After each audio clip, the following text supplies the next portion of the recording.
Welcome to the 7th video of this playlist.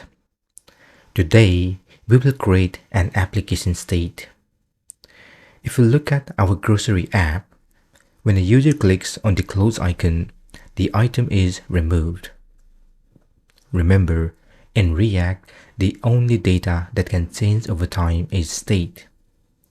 At the moment, when the user clicks the plus or minus icon, the quantity is changed. But soon, you're going to learn how to remove items from the state. So, the first step is to initialize an item state in the app component.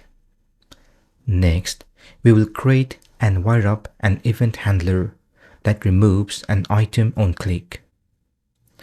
Since the item and header component both need access to the items array, one to display the item and other to display the total number of items, the app component will be responsible for maintaining the item state.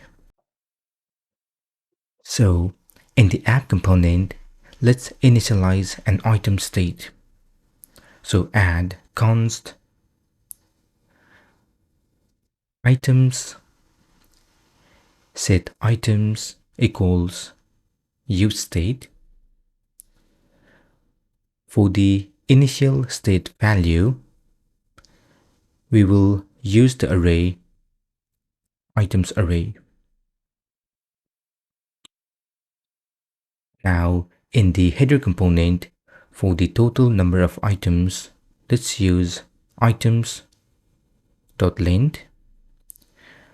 Likewise, instead of items array.map, let's use items.map. Then at the top, import useState from React. Check the preview and the app still works. But if you look at the React Dev tool, in the components, you should see the data is coming from the state hook. One important concept to understand is the different types of state: application state and component state. The application state is the main state. It's usually the data that is available to the entire app. In our grocery list app, the application state lives in the app component, and all of its children components have access to it.